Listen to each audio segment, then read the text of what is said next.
Hello everyone and welcome back to the Dragonhood. My name is Benjamin Ingram. I play Cupid Crypto and I'll be telling you the tale of a Tiefling.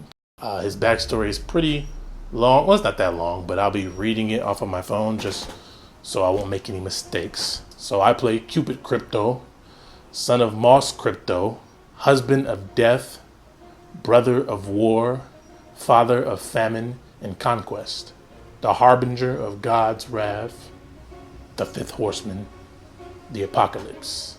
Cupid Crypto was born in hell when the 9 cities of hell were at peace. So the hell is 9 layers and it gets deeper and deeper. It's like a hierarchy. It's a city on each layer. And so he was born when the 9 cities were at peace. His mother was of devilish background while his father, Moss Crypto, was human. He was raised in the underworld in Earth as well. So he spent some time on Earth and he spent some time in hell. His father and mother fell in love on Earth, but his mother's home was hell. So she went back not knowing she was pregnant with his father's child. She later learned that she was of child and sent word to his father Moss on Earth. So Moss went to the underworld, but was banned because he wasn't one of them. So he broke into the underworld and ended up killing several devils, all to see his son and the woman he loved. Violence leads to respect in hell. So once the devils saw that he was about that life, he earned their respect and they granted him permission to visit his son and raise him as well. Cupid spent his childhood on Earth, but his father eventually got into a big fight with an evil demon, and then his father disappeared. And so he spent his teenage and adult years mostly in the underworld. He was raised in the 9th city, which is located on the 9th layer of hell. Each layer arranged in a hierarchy, like I said. The lord of the first layer had the lowest rank of the 9 archdevils, while the lord of the 9th layer had the highest rank. Cupid became a Knight of the 9 right before Civil War broke out in the underworld. He became an Illrigger. That's my class. Shout out to Matt Covell who made it. He became an Illrigger. And the 9 lords of hell began to fight one another for power. The top 5 layers of hell united, the top 5 cities, united and also befriended the demons to take the lower 4 layers and uproot the hierarchy. They've been fighting for 500 years. Cupid's been in hell for 500 years fighting this war against the top 5 layers. And then, layers 6, 7, 8, and 9, the lower 4 has been fighting for their power and their position in hell.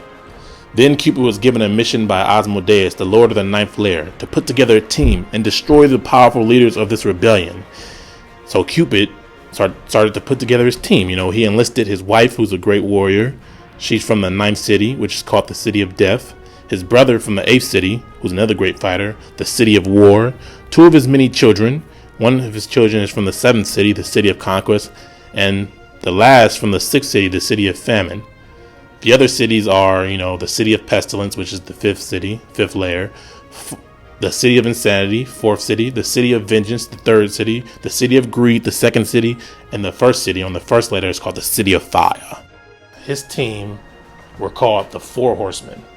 You got the 1 horseman of death, horseman of famine, horseman of conquest, and horseman of war. And he is referred to by demonic or devilish beings as the apocalypse. So he is the apocalypse and there is 4 horsemen, the 4 horsemen of the apocalypse. What Cupid wants is he wants to win the war of the underworld, but the upper layers of the underworld have the advantage. So in fear of failure, Asmodeus gave him a second mission.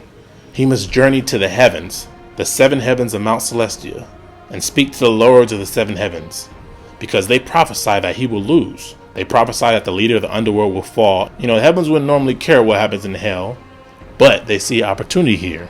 They say he will not fall if the heavens unite with him in battle, but he must make an oath to abandon his sole purpose. And Asmodeus' sole purpose is to lead an army of devils across the time scale and burn all worlds.